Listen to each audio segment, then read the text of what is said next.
கண்ணியத்துக்குரிய சகோதரர்களே, இறுதியாக கணவன் மனைவி கிடையில பிரச்சனைகள். இந்த பிரச்சனையில மனைவியினுடைய நடத்தையில கோளாறு வருகிறது என்றிருந்தால், மனைவியினுடைய போக்குல வித்தியாசம் வருகிறது, அவ கட்டுப்படாத ஒரு போக்குக்கு போயிடுவா என்கிற நிலை இருந்தா என்ன செய்யணும் என்று நமக்கு குர்ஆன்ல அல்லாஹ் தஆலா சொல்லி காட்டுறாங்க.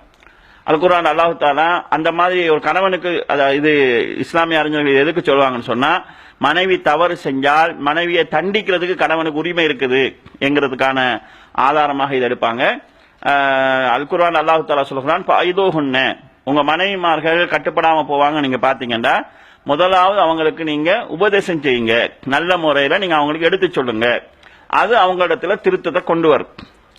அதுலயும் அவங்கள்ட்ட மாற்றத்தை நீங்க காணலன்னு சொன்னா, ஃபஹ்ஜுருஹுன்ன ஃபில் மலாஜிக், படுக்கையை விட்டு அவங்கள ஓரமாக்குங்க, ஒரு நைட்ல வேலையா படுங்க. அப்ப அது அவங்கள உளவியல் ரீதியாக அவங்கள மாப்பிள்ளை ஓரமாகி போறாரு, நம்ம இப்படியே போனா சரி வராது என்று அவங்க தூக்கத்துல அந்த அமைதியான நிலையில யாருடைய டிஸ்டர்ப் இல்லாத நேரத்துல சிந்திச்சு அவங்க திருந்ததுக்கு வழியை உண்டாக்கு. அதுலயும் அவங்க திருந்தலன்னு சொல்லி சொன்னா, அவங்களுக்கு காயம் ஏற்படாத விதத்துல நீங்க அடிங்க என்று அல்லாஹு தஆலா சொல்றாங்க. இந்த ஆரம்ப காலத்துல இஸ்லாத்துல இந்த அடிக்கிறதுக்கு தடை இருந்துச்சு, கணவன் மனைவிக்கு அடிக்க முடியாதுங்கிற தடை இருந்துச்சு.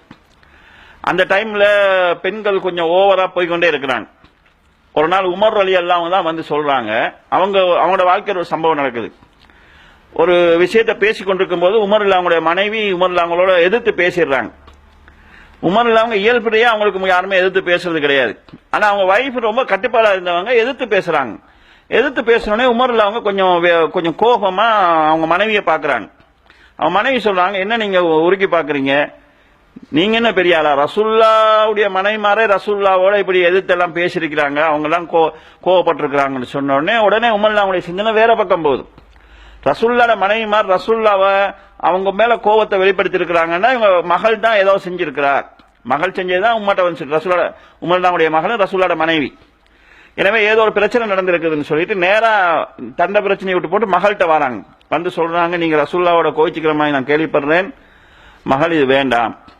ஆயிஷா நாயகி ரசூலுல்லாவோட சில நேரங்கள்ல கோவமா அப்படி நடப்பாங்க. ஆயிஷா வேற நீ வேற, ஆயிஷா அபூபக்கர் மகள், நீ உமர்ற மகள், அபூபக்கருடைய மகளுக்கு என்று தனியான ஒரு அந்தஸ்து இருக்குது, நீ அதுல போட்டி ஆகாதே. ஆயிஷா உன்னை விட அழகானவ, ஆயிஷா உன்னை விட அறிவானவ, ஆயிஷா ஏற்கனவே கல்யாணம் முடிக்காத ஒரு கன்னி பெண், நீ கல்யாணம் முடிச்சு வாழ்க்கப்பட்டு வாழ்க்கை இழந்து வந்திருக்கிற பெண், உனக்கும் ஆயிஷாவுக்கும் இடையில நிறைய வித்தியாசம் இருக்குது. ஆயிஷா இல்லாம செல்லமா ரசூலுல்லாஹ்வோட கோச்சிக்கிறாங்கிறத பார்த்து நீ நடந்து கொள்ளாது என்று மகளுக்கு புத்தி சொல்லிட்டு போறாங்க. போய் ரசூல் ஸல்லல்லாஹு சொல்றாங்க, யார் ரசூலுல்லாஹ், நாங்க மக்கால இருந்தோம், எங்க மனைவிமாரெல்லாம் நாங்க என்ன சொல்றோமோ கேட்டு இருப்பாங்க, யாரையும் எதிர்த்து பேசுறதுங்க அவங்களுக்கு அந்த உரிமையான இருக்கவும் இல்லை. இந்த மதீனாவில் இருக்கக்கூடிய பெண்கள் இருக்கிறாங்களே கொஞ்சம் வாயாளிகள், இங்க உள்ள ஆண்கள் கொஞ்சம் சொப்டானவங்க, மக்கால இருக்கக்கூடிய ஆண்கள் கொஞ்சம் ரஃப்பானவங்க, அதனால அவங்களோட பெண்கள் எல்லாம் ரொம்ப கட்டுப்பாடா இருந்தாங்க. மதீனாவில் இருக்கக்கூடிய ஆண்கள் ரொம்ப சொப்டா இருந்ததுனால மதீனாவில் இருக்கக்கூடிய பெண்கள் எல்லாம் ஆண்களை எதிர்த்து பேசக்கூடிய அளவுக்கான சுபாவத்தில் இருந்தாங்க. அதனால எங்கட பொம்பளையில இங்க இந்த பொம்பளையோட சேர்ந்து இவங்கள மாதிரி எங்களை எதிர்த்து பேச ஆரம்பிச்சுட்டாங்க, நீங்க வேற மனைவிக்கு அடிக்கலாம் கூடாதுன்னு சொல்லி இருக்கிறீங்க, இந்த அடிக்கிறதுக்கு நீங்க அனுமதி தரணும்னு சொல்லிட்டாங்க. ரசூலுல்லாஹ் அனுமதிச்சு விட்டாங்க. அடுத்த நாள் காலையில ரசூலுல்லாஹ் அவங்க சுபவுக்கு சொல்றாங்க, நேற்று 70 பெண்கள் எங்களை வீட்டை சுத்தி சுத்தி வந்தாங்க, மாப்பிள்ளை அடிச்சு போட்டாரு அடிக்க வேணான்னு சொல்லுங்கன்னு சொல்லி.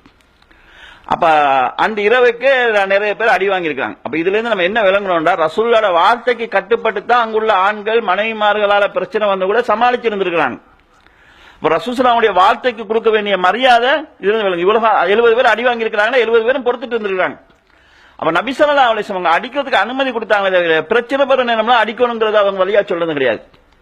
அந்த சுபவுக்கு ரசூலுல்லாஹ் பேசிட்டு சொல்றாங்க, நேற்றுலாம் 70 பெண்கள் எங்களை வீட்டை சுத்தி சுத்தி வந்திருக்கிறாங்க, நேற்று இரவு தங்களுடைய மனைவிமார் அடிச்சவங்க இருக்கிறாங்களே, லைஸு பிஹியாரிக்கும், உங்களுடைய வாழ்ந்த நல்ல மனுஷர்கள் கிடையாது, யாரெல்லாம் அடிச்சீங்களோ அவங்க நல்லவங்க கிடையாது என்று ரசூல் ஸல்லல்லாஹு அலைஹி வஸல்லம் அடிச்சவங்க கண்டிச்சிட்டு, பகலைக்கு நீங்க ஒரு அடிமையை போட்டு அடிக்கிற மாதிரி அடிப்பீங்க, என்ன முகத்தோட ராவைக்கு நீங்க அவங்கள்ட்ட போறீங்க என்று ரசூல் ஸல்லல்லாஹு அலைஹி வஸல்லம் சஹாபாக்களை கண்டிக்கிறாங்க. அடிக்க அனுமதி இருக்குது, அது சும்மா கண்டது கொண்டதுக்கெல்லாம் அடிக்கிறதுக்கான ஒரு அனுமதியாக இஸ்லாம் சொல்லல என்பதை நபி ஸல்லல்லாஹு அலைஹி வஸல்லம் சொல்றாங்க.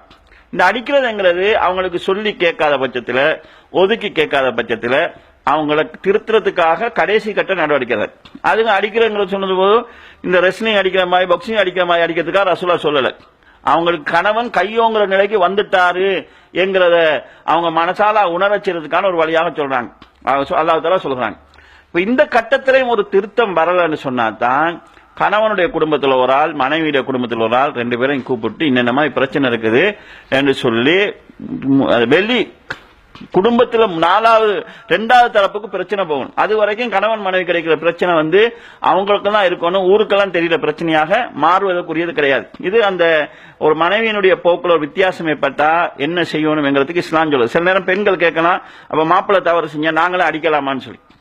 இன்னைக்கு அல்லாஹ் தஆலா பாவிச்ச வசனம் என்னன்னு சொல்லி சொன்னா, அதாவது ஒரு பயிர் பூமியை பொழந்து கொண்டு மேல வாரது ஒரு வார்த்தையை தான் அல்லாஹ் பயன்படுத்துறாங்க. உங்களுடைய பெண்களிடத்துல அவங்கள எல்லையை மீறி உங்களை மீறி வார மாதிரியான ஒரு போக்கை நீங்க கண்டீங்கடா, அவங்கள அந்தஸ்து அவங்கள இடத்தை மீறி உங்களையும் தாண்டி ஒசந்து வார மாதிரி ஒரு போக்கை நீங்க கண்டீங்கடா, அதுக்கு என்ன விளக்கம் சொல்றாங்கடா?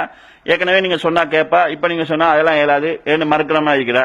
ஏற்கனவே நீங்க வந்தா உங்களை வர வைப்பா, இப்ப வந்தால் போனா இன்னும் கண்டுக்கலாமா, அவட பாட்டுல அவட வேலையை செஞ்சுட்டு இருக்கிறா. இந்த மாதிரி உங்களை அனுசரிக்கிற விஷயத்துல உங்களுக்கு கட்டுப்படாம போற ஒரு போக்கு தெரிஞ்சா, வீட்டை விட்டு வெளியே போறா, உங்கள்கிட்ட சொல்றதும் இல்லை கேட்கறதும் இல்லை, அந்த மாதிரி அவங்க உங்களை மீறி போற மாதிரி ஒரு நிலையை கண்டால் என்கிறதுக்காகத்தான் இந்த வசனம் சொல்லப்படுது. அதாவது ஒரு பெண் ஆணை மிகைத்து போகிற தன்மையை நீங்க பெண்ணை கண்டீங்கடா எடுத்து சொல்லுங்க, கேட்கலண்டா படுக்கையில பிரிங்க. அதுக்கும் கேட்கலன்னு சொன்னா லேசா அடிச்சு உங்களோட அதிகாரத்தை காட்டுகிற முறை அடிச்சு அவங்களை பணிய வைங்க. அதுக்கும் கேட்கலன்னு சொன்னா 2 குடும்பத்தையும் சேர்ந்த பெரியவங்களை கூப்பிட்டு வச்சு புத்தி சொல்லி இணக்கத்துக்கான முயற்சியை செய்யுங்க என்கிற அடிப்படையில் அல்லாஹ் தஆலா அந்த செய்திகளை சொல்கிறான். இந்த ஒழுங்குகள் பேணப்பட்டால் குடும்ப வாழ்க்கையில் இருக்கக்கூடிய பிரச்சனைகளை சமாளித்து சந்தோஷமான ஒரு குடும்ப வாழ்க்கையை நாங்கள் கொண்டு செல்லலாம். எல்லாம் வல்ல அல்லாஹ் ஜல்ல ஷானஹு தஆலா அந்த ஒரு நல்ல ஒரு பாக்கியத்தை நம் அனைவருக்கும் தந்தல்வானாக என வேண்டி விடைபெறுகிறேன். வாஹிரு தஅவானா அல்ஹம்துலில்லாஹி ரப்பில் ஆலமீன்.